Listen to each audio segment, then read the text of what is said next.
مجھے تو قرآن وہی اس لیے کیا گیا ہے میں تمہیں ڈر سناؤں اور جس تک یہ کتاب پہنچ جائے وہ بھی ڈر سنائے.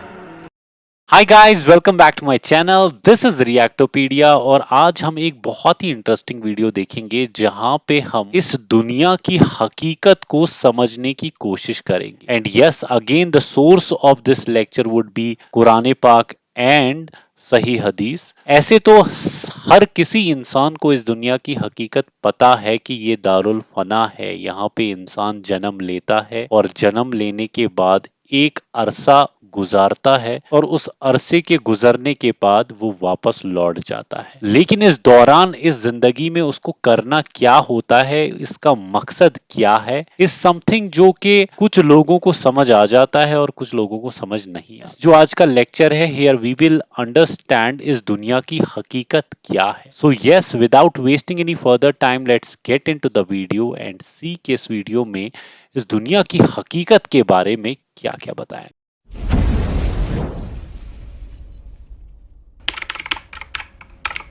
اور میں آپ کو بتاؤں at the end of the day Allah تعالیٰ سب کو برابر کر دیتا ہے. آپ دیکھیں گے کئی لوگ ہیں جن کی زندگی کے اوائل انتہائی دکھ میں گزرے ہیں لیکن پھر پوری زندگی اللہ تعالیٰ نے ان کو سکھی رکھا ہے. کئی ایسے ہیں کہ جو پوری زندگی سکھی رہے ہیں لیکن پھر آزمائش بڑھاپے کے وقت میں آ گئی ہے, بیماری کی شکل میں, کسی اور شکل میں. اور بعض ایسے ہیں کہ جن کو پوری زندگی غم سے عبارت ہوتی ہے, ایسے لوگ بھی ہیں. لیکن جب آخرت میں آپ ان کو دیکھیں گے نا موجیں مارتا ہوا, تو مسلم شریف میں حدیث ہے عبداللہ بن عمر کہتے ہیں نبی علیہ السلام سے میں نے خود سنا تھا کہ میرے غریب صحابہ میرے امیر صحابہ سے 40 سال پہلے چلے جائیں گے.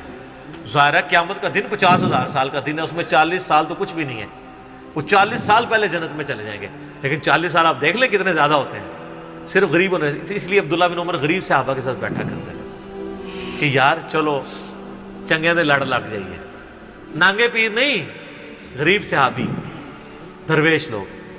تو مال فتنہ ہے اس حوالے سے.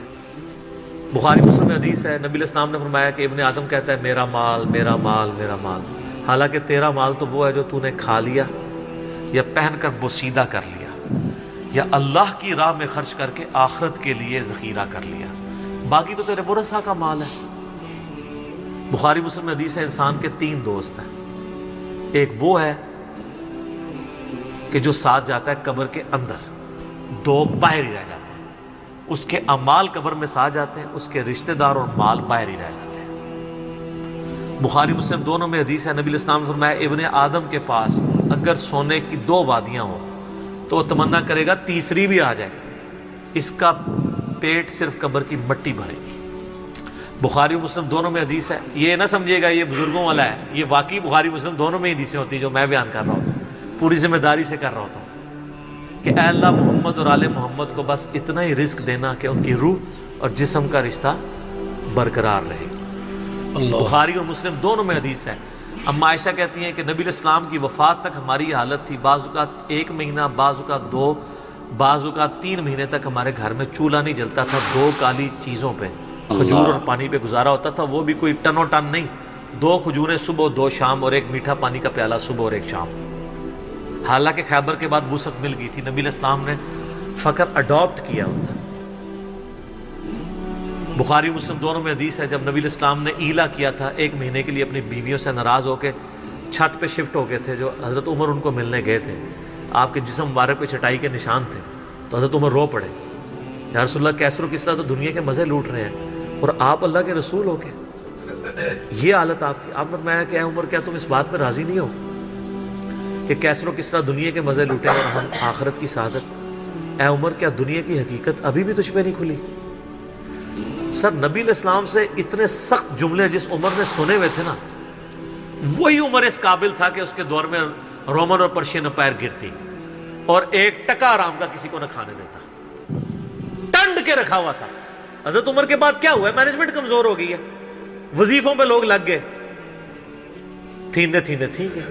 اسی لیے کہا جاتا ہے ابو بکر و عمر کی خلافتیں خلافتیں محفوظہ ہیں اور عثمان و علی کی خلافتیں مفتونہ ہیں. اس لیے نہیں کہ وہ خلفاء برے تھے, اس لیے کہ اس میں فتنے کا دور تھا, وہ اسپیشل پروٹیکشن تھا. بخاری مسلم میں حدیث ہے میری امت اور فتنوں کے درمیان دروازہ عمر ہے, جب یہ دروازہ توڑ دیا جائے گا فتنے شروع ہو جائیں گے. وہ فتنے کیا شروع ہوئے؟ دنیا کی محبت, جو بخاری میں حدیث نہیں ہے، وہ جو نبی علیہ السلام جب ہجرت کر رہے تھے تو حضرت ابوبکر رضی اللہ تعالیٰ عنہ آپ کے ساتھ تھے، تو ایک شخص جو کافروں کی طرف سے 100 اونٹ انعام رکھا گیا تھا، تو وہ پیچھا کرتے، ابن جوشم، کیا نام تھا اس کا؟ سوراقہ ابن مالک ابن جوشم، وہ پیچھے آیا، اس کا گھوڑا دھس گیا، 2-3 بار ہوا، اس کو یقین ہو گیا، اس نے کہا میں آپ کی کوئی مدد کر سکتا ہوں تو بتائیں۔ تو حضرت بکر نے کہا کہ بس ادھر کی طرف نہ کسی کو آنے دینا ہمارا پیچھا کرنے کے لیے۔ تو پھر وہ جب جانے لگا تو پیچھے سے آواز دی اور کہا کہ رسول اللہ صلی اللہ علیہ وسلم کہہ رہے ہیں کہ میں سوراقہ کے ہاتھوں میں کسرا کے کنگن دیکھ رہا ہوں۔ تو وہ بڑا مسکرایا، وہ کہنے لگا کسرا دنیا کی سپر پاور، اور اس کا جو بادشاہ جو لباس پہنتا ہے اتنا مہنگا، وہ میرے اوپر دیکھ رہے ہیں۔ اور دل میں شاید اس نے یہ بھی سوچا ہو کہ اپنی حالت یہ ہے کہ جان بچا کے 2 بندے چوری چھپے مدینہ جا رہے ہیں اور ہمیں یہ بشارت سنا رہے ہیں۔ تو نبی علیہ السلام کو یہ پتہ بھی تھا کہ امت کے لیے خزانے کھلیں گے، تب بھی آپ نے فقر اختیار کیا تاکہ امت پیچھے سے مال پانی نے شروع کر دے، کیونکہ ترمذی کی حدیث ہے ہر امت کا کوئی نہ کوئی فتنہ ہے، میری امت کا فتنہ مال ہے، سیدھی سی بات ہے۔ اور پھر حضرت عمر کے دور میں پھر کسرا کا جب لباس آیا تو وہ کہا سوراقہ کدھر ہے، پہنایا اور کہا چل کے بتاؤ، جب چلے تو پھر کہا لا دے اس نے کہا میں مالک، ان کا نہیں، نبی علیہ السلام نے صرف اس کا کہا تھا یہ مسلمانوں کا مال ہے، بیت المال میں جمع ہوگا، تو ملکیت نہیں اس کی حاصل کر سکتا، یہ ایونلی ڈسٹریبیوٹ ہوگا۔ تو سر، اور اس کے بعد پھر حضرت عمر رو پڑے، یہ سارا انہوں نے فلمایا عمر سیریز کے اندر۔ تو صاحب نے کہا آپ کیوں رو رہے ہیں؟ انہوں نے کہا کہ رسول اللہ مجھ سے بڑھ کر اللہ کو عزیز تھے، لیکن ان کی زندگی فقر میں گزری، اللہ نے یہ خزانے ان کو نہیں دیے، اور حضرت ابوبکر مجھ سے بڑھ کر اللہ کو عزیز تھے، ان کے دور میں یہ نہیں آئے، اس آزمائش میں اللہ نے مجھے ڈالا ہے اور میں ڈرتا ہوں کہ میرا کیا بنے گا۔ اسی لیے بخاری مسلم میں آتا ہے نا، جب ان کو زخم لگا اور لوگ نا امید ہو گئے تو پھر لوگ آ کے ان کی فائنل زیارت کر رہے تھے، کیونکہ کھاتے پیتے تھے تو وہ میدا کٹا ہوا تھا، نکل جاتا تھا۔ اسی حالت میں بخاری میں آتا ہے ایک نوجوان آیا، اس کا تہمت ٹخنوں سے نیچے لٹک رہا تھا، جب وہ جان لگا تو بیماری کی حالت میں حضرت عمر کہہ رہے ہیں لڑکے اس کو تہمت کو ٹخنوں سے اونچا کر، اس سے تیرے کپڑے بھی پاک رہیں گے اور یہ سنت بھی ہے۔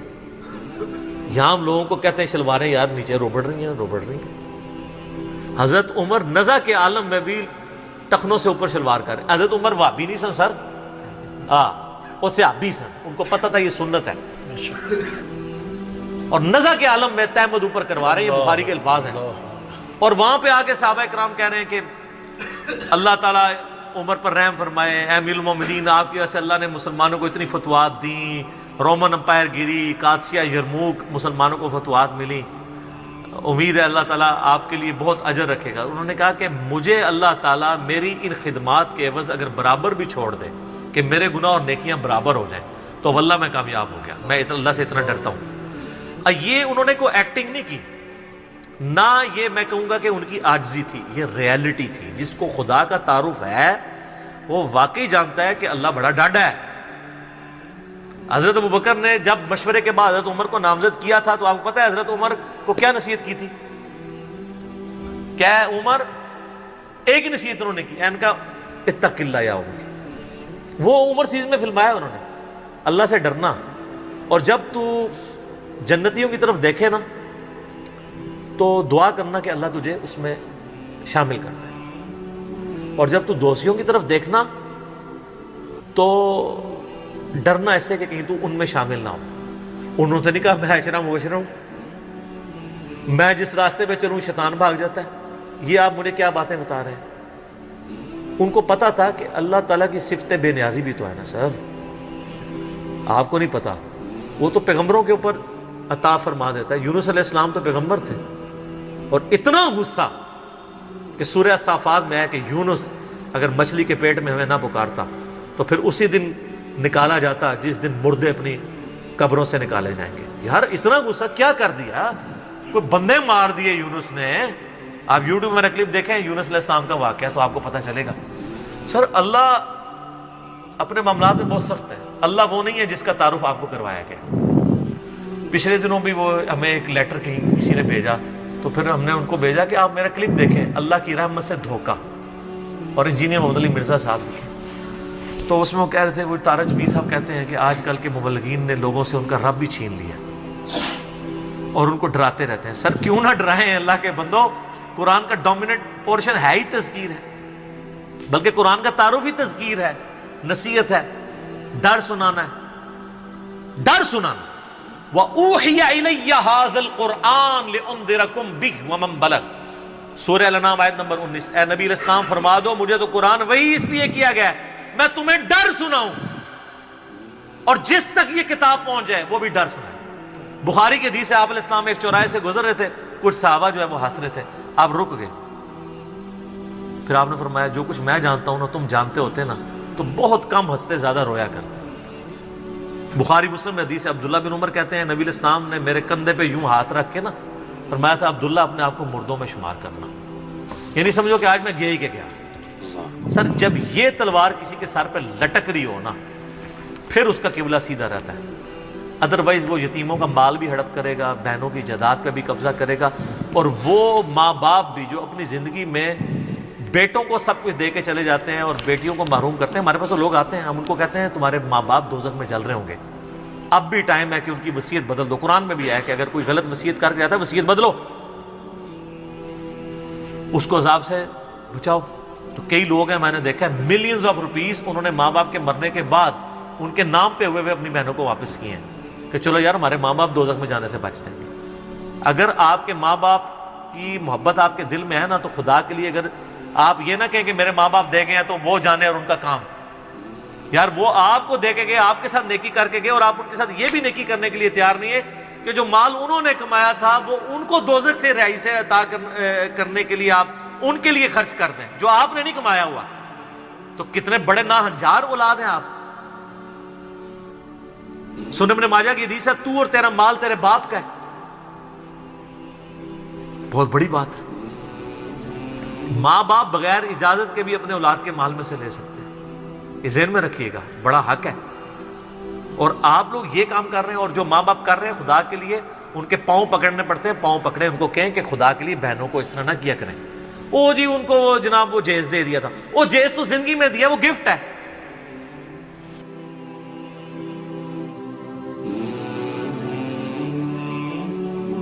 So this was the video and I am sure کہ دنیا کی حقیقت کو بہت ڈیٹیلڈ طریقے سے اس ویڈیو میں سمجھایا گیا ہے, اور وہ حدیث پاک جہاں پہ اللہ کے نبی صلی اللہ علیہ وسلم نے فرمایا کہ ہر امت کا ایک فتنہ ہے اور میری امت کا فتنہ مال ہے. اور مجھے صحیح میں یہ حدیث پاک سننے کے بعد ترس آتا ہے ان لوگوں کے اوپر جو اپنی زندگی کا ہدف صرف اور صرف پیسہ کمانا بنا دیتے ہیں, اور الٹیمیٹلی جب ان کے بھی وفات کا وقت آتا ہے اس ٹائم پہ ان کو بھی احساس ہو جاتا ہے کہ یار زندگی کا مقصد تو یہ نہیں تھا, شاید زندگی کا مقصد کچھ اور تھا, لیکن اب میری زندگی کی شمع بجھنے کو آ گئی ہے, تو اس پچھتاوے کا کوئی فائدہ نہیں. تو وہ ایک شعر بھی تھا جو اس سچویشن پہ ہی فٹ ہوتا ہے کہ جو لوٹے تو کچھ کہنا نہیں, بس دیکھنا انہیں غور سے, جنہیں منزلوں پہ خبر ہوئی کہ راستہ تو کوئی اور تھا. کتنا پچھتاوا اور کتنا ریگریٹ ہوتا ہوگا ان لوگوں کو جن کو مرتے دم پہ احساس ہوتا ہوگا کہ یار یہ میں نے کیا کر دیا, میں کن چیزوں کے پیچھے دوڑتا رہا اور زندگی کی حقیقت کیا نکلی. آج اتنا کچھ کمانے کے بعد, اتنا کچھ جمع کرنے کے بعد میں سب کچھ اپنے اگلے لوگوں کے حوالے کر کے جا رہا ہوں, اور اس کی چاہت یہ ہوتی ہے کہ میں کاش میں یہ سب کسی کو دے دوں اور اپنی جگہ ریپلیس کر لوں, کاش کہ کوئی مجھے ایسا مل جائے جو مجھے اپنی زندگی اس کے عوض میں دے دے, اور کاش کہ اسے کچھ اور مہلت مل جائے, کاش کہ اسے پھر سے یہ زندگی گزارنے کا ایک اور موقع مل جائے. لیکن زندگی کی شمع وہی ہے جو ایک ہی بار روشن ہوتی ہے اور ایک ہی بار بجھتی ہے. اب عقل مند انسان وہی ہے جو وقت رہتے ہوئے سوچے, سمجھے, دیکھے, پرکھے.